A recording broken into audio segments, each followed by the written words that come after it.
The sole purpose of this video is to provide a basic overview and orientation of your new apparatus. This video is not intended to act as or replace individualized driver-operator training. Individual fire departments may base guidelines, policies, and procedures tailored for best practices.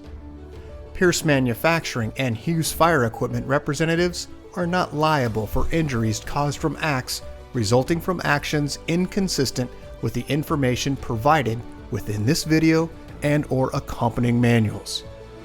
Refer to the Operation and Maintenance Manual for complete details relating to the components and features of this apparatus. Only trained personnel should operate this vehicle or perform maintenance.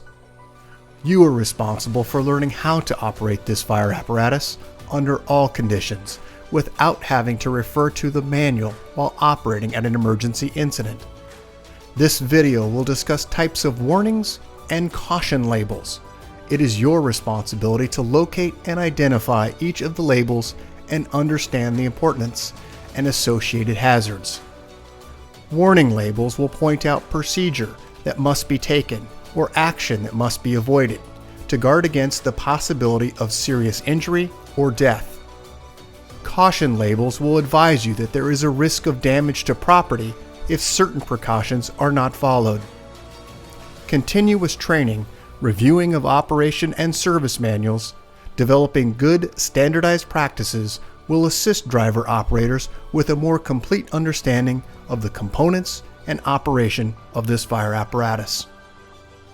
As the driver operator of this vehicle, you are responsible for understanding the function of each component of the apparatus, maintaining control of the fire apparatus at all times while in operation. Make operational and functional changes while operating at an emergency without having to read operator's instructions or safety warning labels. Operate manual override and emergency shutdown procedures immediately if a component fails to operate properly. Components location may vary with each Pierce fire apparatus. Review the exact location of each component prior to operation. Major inconsistencies between your vehicle and the information contained in this video should be directed to your sales representative. Safe operation of any vehicle is the responsibility of the driver operator. You must learn the location and function of all controls, switches, gauges, valves, inlets, and discharges. Due to a higher center of gravity, heavy trucks have a significantly higher rollover tendency than other types of vehicles. To reduce the risk of rollover, avoid making sharp turns, excessive speed, and avoid abrupt maneuvers. In the event of a rollover crash, an unbelted person is significantly more likely to become injured or die than a person wearing a seatbelt. In the event of a crash, unbuckled occupants can also become a hazard to other occupants, as they may be thrown around inside the cab. Seatbelts are required while in operation. Please refer to your warranty certificates for details and information enclosed in your manuals. Customer-installed equipment must be mounted to withstand road travel and comply with NFPA 1901. Modifications such as drilling holes or welding to structural frame components of the chassis are not permitted. Contact Pierce for instruction and review of non-structural sheet metal or other dissimilar metals for modification. Follow the radio installation guide for further assistance on installing or mounting electronics. Before placing your new apparatus into service, perform a primary inspection of key components of the apparatus, including all fluid levels, anti-lock braking systems, electronic stability control, and automatic traction control. Weigh your apparatus to ensure that it conforms to axle and brake ratings. Never exceed the gross axle rating printed on the label inside the cab. Exceeding these ratings could lead to reduced component life, personal injury, or death. Review the use of auxiliary braking systems, compression brake, exhaust brake, electronic retarder, and hydraulic retarder. Before placing the apparatus in service, refer to the operational maintenance manuals. Information on the operation and maintenance functions for the components such as the pump, pressure governor, and foam systems, along with other options, is provided in either the Pierce manuals and/or other manufacturer support information delivered with the apparatus. If you need more information, please contact Hughes Fire Equipment. Congratulations, Aberdeen, Washington, on your new Pierce fire apparatus, job number 34120. Please utilize this 5-digit job number when referencing your apparatus with Hughes Fire Equipment and Pierce Manufacturing. We'll get started on a brief orientation of your new apparatus. Let's start down at the front bumper. On the face of the front bumper, passenger and driver side, you'll find dual air horns. Moving just inside that location, you'll find tow hooks. And in the very center, you'll find your electronic siren PA speaker. Let's move up onto the bumper extension. On the side of the bumper extension, you'll find your shore power inlet and also a side-facing emergency warning light. As we move to the top on the passenger side, you'll find your fire bell, which will be controlled through the rope inside the cab. You'll also find on the driver's side your mechanical siren. Let's move up onto the face of the cab. On the outside edge, you'll find a marker light and also turn indicator. Just inside of that location, you'll find the headlight structure housing a low and high beam. The high beam light is on the inside. Above that, you'll find a forward-facing emergency warning light cluster, and at the very top, you'll find a grab handle for gaining access to the windshield area. There are 3 windshield wipers across the one-piece seamless windshield. Moving up from this location onto the passenger side corner, you'll find a convex downward-facing mirror for the front bumper location. And then as we move to the very center, the brow, you'll find your clearance lights incorporated inside the brow light, and then also a floodlight. Up onto the roof of the apparatus, you'll find your emergency warning light bar. Directly in the center of that light bar is your opticom. Moving over to the passenger side door, you'll find your mirror housing a flat and convex mirror. And then moving up just over the door, passenger and driver side, you'll find a side-facing scene light. Let's take a look at some close-ups. First, starting with the headlight structure, low and high beam headlights, marker light, and turn indicator. As we move downward from this location, you'll find your bumper extension. And then let's move to the side of the bumper extension where you'll find your shoreline inlet. This is a 20 amp plug, and then also side-facing emergency light. As we look underneath, you can see the horn structure, but just in front of the horn structure, you'll find this small button. This is for your door lock access. Moving back up onto the extension is where you'll find your bell on the passenger side, and you'll find the rope that moves into the officer space. Back to the brow, you'll find that forward-facing floodlight. That brow also incorporates all of your clearance lights. As we move around to the driver's area, you'll find affixed to the door panels all of your warning and caution labels, in addition with danger labels. As we move downward at the base of the seat, when plugged into shore power, you'll find your auto charge status center display. As we move to about the right ankle of the operator, you'll find your manufactured by Pierce for the City of Aberdeen placard. This houses the date of manufacture, that 5-digit job number I referenced, and then also your gross vehicle weight rating, cold tire inflation, VIN number, and all of your fluid capacities for the component and also fluid types. As we move up, you'll find your master battery switch. It's the silver quarter turn switch. And then to the right, you can see plugged in right now, this is your engine, transmission, and ABS diagnostics. This is the J1939 diagnostic port. Just beneath that, you'll find ABS diagnostics, DPF regen, engine diagnostics, and also your engine inhibit switches. Moving upward, you'll find your pump shift. You'll find on the left-hand side instructions from road to pump, and on the right-hand side, you'll find from pump to road. There are 2 green indicators in this module. You'll need 2 green indicators, pump engaged and OK to pump when exiting the cab for pump operations. Let's move upward from this location. On the left-hand side, you'll find your ignition and start switch. Slightly to the right, you'll find the EM switch, which stands for Emergency Master, activates all of your emergency lights. To the right, you'll find your headlight switch and then also a switch labeled panel, which allows you to brighten or dim the lights within the preview of the operator. On the right-hand side of the column, you'll find your flat mirror and convex mirror controls. Moving up to the very top over the operator's head, you'll find this yellow placard. This is the height, length, and gross vehicle weight rating placard. Height, 10 feet, 5 inches, length 30 feet 10 inches, and a gross vehicle weight rating 46,800 pounds. If you make any changes to your vehicle, please update this placard. Let's move just to the right from this location. We'll find a set of switches, first starting with your emergency master, a high beam flash, and then opticom. There are also future switch locations if are necessary. Moving further to the right, you'll find a set of scene lights. These are your all scene, front scene, driver's side scene, passenger side scene, driver's rear scene, and ditch lights. When any of these switches have been activated, the green light will illuminate in the active switch. Let's move just to the right once again, and this is where you're going to find your stereo, which is your Bluetooth, Sirius XM, CD player, and also weather band radio. In the center, you're going to find your seatbelt information. Red indicating someone is in the seat and they are not belted. Green indicating that they are belted and in the seat.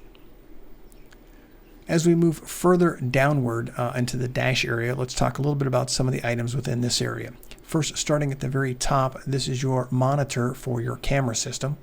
And then as we move down, we've got 2 sets of switches running across here. We'll go into some detail about those. As we move further down, you'll find your pull to apply your system parking brake. It is the yellow diamond, and push to release. To the right, you'll find your Allison transmission pad. It is a digital readout, and there are some instructions here on the right for pump in drive. All the way to the very far right in the center dash area, you're going to find your climate control. And then just underneath that climate control, you'll also find a 12-volt barrel style access. There's a close-up here of the monitoring system. As we move down, you'll find your siren brake, engine brake on and off, a setting switch for low or high, your electric horn or air horn switch, a mirror heat, and then your tire change, which happens to be a protected switch. Let's move down further where we'll find your pull to apply your system parking brake. It's the yellow diamond once again. And then to the right, you'll find your Allison transmission pad. We do have some caution information here just to the right of the Allison transmission pad regarding the use of your retarder and tire chains. This is your climate control, and just beneath that, that barrel style 12-volt access. Looking overhead, we have push on and off red and white lights and also your air conditioning duct. As we move behind the driver's seat, you'll find when plugged into shore power, this outlet will be active, activating your auto charge system for your batteries, and then also your air compressor for maintaining air pressure for your brakes. Let's pull outward and go just to the rear section where you'll find this compartment. We do have adjustable shelvings, LED lighting, and at the very top, you'll find a outlet here. When plugged into shore power, this will be activated. Let's move to the rear cab. Once again, affixed to the door panel, you're going to find safety and warning labels. In addition, in the hinged area, you'll find this red grab handle, which is for access in and out of the cab. We're now looking at the steps in the front area, and there are also lights in the rear section also. Back in the very rear section of the cab, once again, push on and off white lights and red. We also have 2 rear-facing EMS compartments. There are compartment light switches on top of those compartments. We do have netting for safety, once again, LED lighting and adjustable shelving, and then also these outlets located within inside that cabinet. This is when plugged into shore power, they will be active. Let's go ahead and look now to the rear wall where we have 2 SCBA seats. They are fold-down style with quick release. There are also red belts also for visual identification. As we move just in front of that, you'll find the access panel for your daily checks for the transmission and oil. To the rear section of the cab, you'll find an LED water tank level indicator, and then on the back wall of the cab, you'll find a pole light. Let's now move midsection, where we'll first start with some of the items within the pump panel area. Let's start where the area was indicating, starting in the upper right-hand corner. Let's start with the 2 first master gauges. First on your left, you'll find your master pump intake gauge, and then on the right, you'll find your master pump discharge gauge.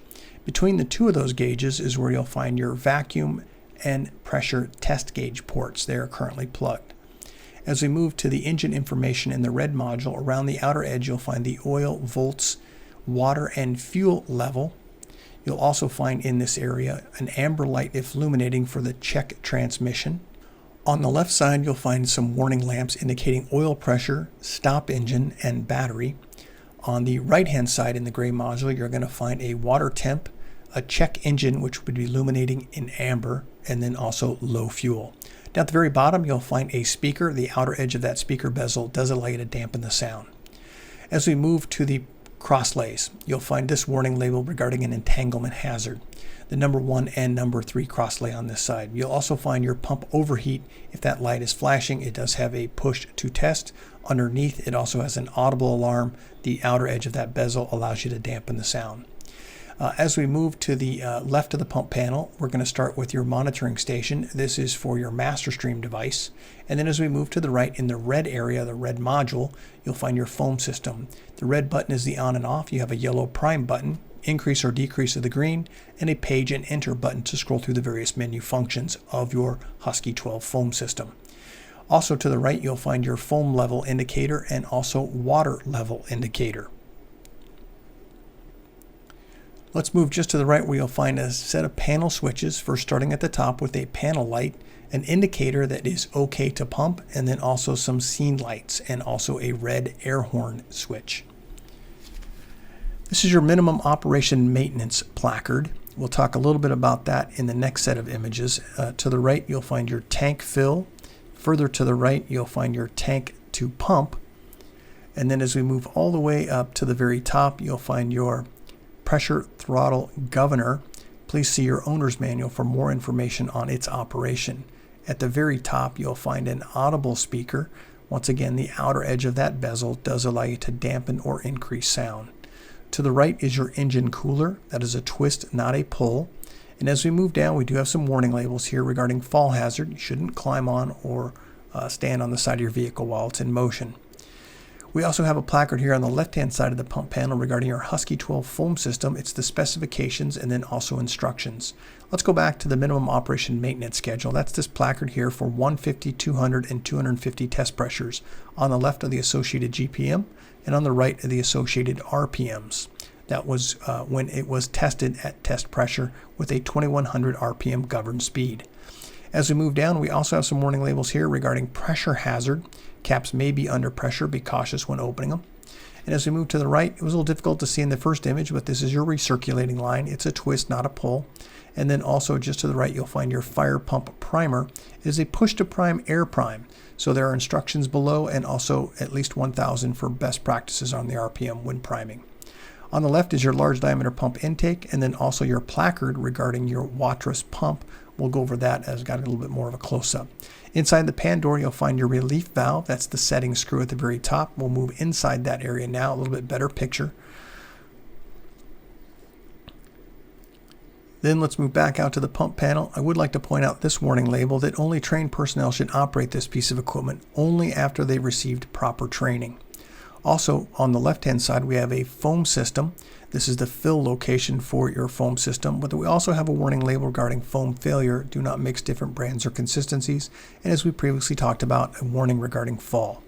Back to the wattress pump, you have a CSU model. It is a 1,500 GPM pump. Let's move down into the far right-hand corner lower section. This is your foam fill and operations lever. As we look inside, the back of the door has the information regarding the foam fill operations. Inside the foam, you'll find the yellow handle. Match that to the door for foam fill operations or use operations. Let's go ahead and go from this location. We'll move around the exterior of your apparatus. Starting on the driver's side, you can see we have fold-down steps here. Also, as we move through the compartments, you'll find all of your compartments have a recirculating system for air, and also some of those compartments will have, when plugged into shore power, outlets with inside the compartments. We do have over the axle area, this is the center compartment, we have a tool board. The handle opens the tool board. It will lock in position. This is the lock release mechanism. And as we're looking inside the compartments, you can see across the very top, that is your recirculating air system. Let's go ahead and move back out. We're just in front of the rear axle is where you're going to find SCBA bottle storage with retaining straps and also an oxygen bottle storage. As we move to the rear axle, you'll find SCBA bottle storage and also your silver ultra low sulfur diesel fill location. Above that, you'll find the blue 4.5 US gallon DEF tank. As we move to the rear, once again, adjustable shelving. and also pull-out trays. The release mechanism for those trays is on the right-hand side of the pull-out area. As we look overhead, you'll find your suction tube, and then also you'll find side-facing scene lights, which are also LED. To the rear of the apparatus, you'll find at the very top an emergency warning light, brake light, turn, and backup light. We do have a cluster here of switches. We'll go into those in some detail in just a moment. As we move upward, you'll find rear-facing scene lights, and then also you'll find emergency warning lights, and at the very top, your 360-degree emergency warning light, and then also additional scene lights at the very top, which are adjustable. Let's move back down to the very bottom section here. Just above the rear compartment is where we'll find some warning labels in this area. These are entanglement hazard warning labels, and also information here that you should not ride on the back of your apparatus. Located directly in the center, you'll find your backup camera. It is protected. And then to the right, you'll find once again pressure and also not riding on the rear of the apparatus. To the very far right, you'll find the passenger side rear discharge. It is a 2.5-inch discharge. As we look underneath, you'll find a pull-out step. Moving upward from this location, we're going to find your deck lights, rear scene lights, and then also your hose bed lights. As we move toward the center, left-hand side, you'll find 10-foot folding ladder, long tool storage handles, and in the very center, you'll find a pull-out tray and also a pull-out shelf.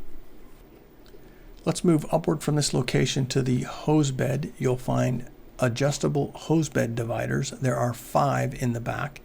As we move upward to the top, you'll find your equipment powered rack at the very upper right-hand corner, which houses your ground ladders and also long-handled tool storage. At the top of the apparatus, you'll find your hose bed cover. The yellow diamonds help assist firefighters knowing the edge of the walking surface. As we move to the dunnage area, you'll find your water tank fill and then also your foam A tank fill location. We do have a note on the foam A regarding foam failure. Do not mix different brands or consistencies of foam. Once again, this is your water top fill location for your water tank. As we move just to the rear section, you'll find your foam tank fill for your Husky 12 foam system and that warning label regarding foam failure. This is the hydraulic oil for your Husky foam system. There is a sight gauge that you can visually see the oil level. You have a booster line and also your master stream device.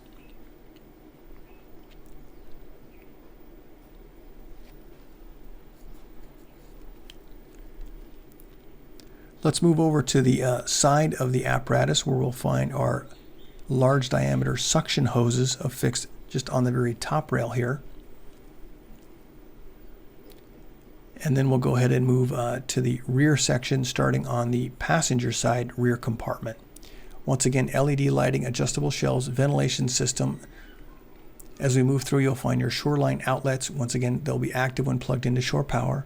Over the rear axle, you'll find an additional tool board. D-handle opens, and there's a lock mechanism on the inside.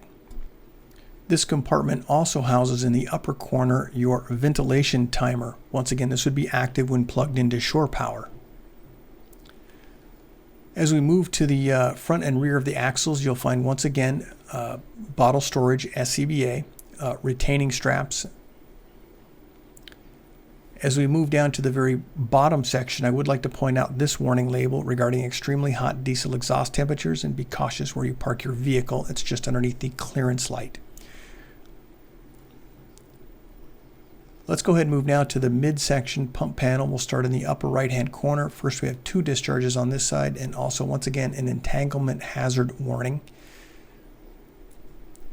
As we move downward, you'll find your powered equipment rack. There are instructions and also some danger information located on this for raising and lowering. You'll also find your cab lift. There are instructions to raise the cab and also to lower the cab.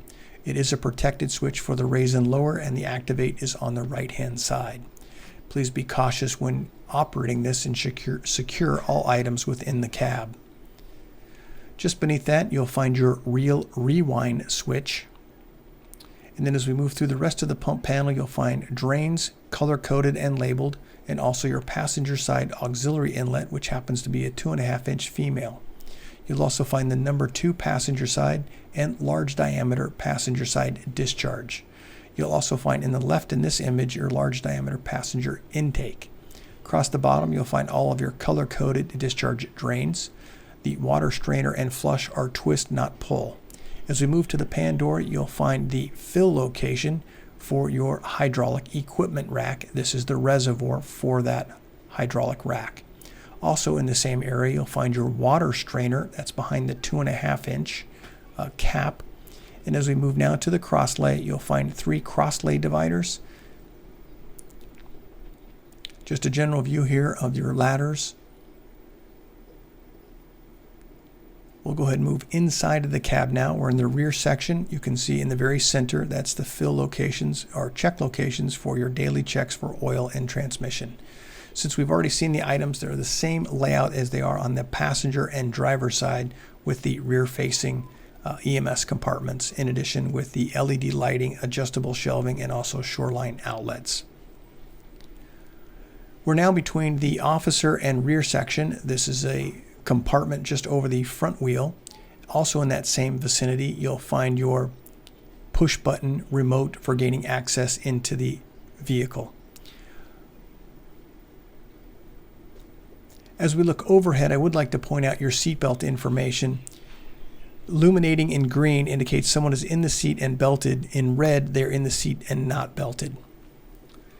As we move to the right, you'll find your siren brake. It is the red switch over the officer seat. As we move to the A-pillar, you'll find the fill location for your windshield wiper fluid. You'll also find the pull rope for your bell. And then on foot pedals, you'll have an air horn and also mechanical siren foot pedals. You do have 12-volt access, barrel style, and also USB style in the very front area next to the glove box. In the center, you'll find your PA speaker system and also your siren control and unit radio. There is a glove box located in the forward section in front of the officer's space. And as we look to the rear seat here of the officer, behind the seat of the officer is where you'll find your unit system radio. Congratulations, Aberdeen, Washington, on your new Pierce fire apparatus, job number 34120. If you have any questions regarding your apparatus, please contact your Hughes Fire Sales Representative. Thank you and congratulations.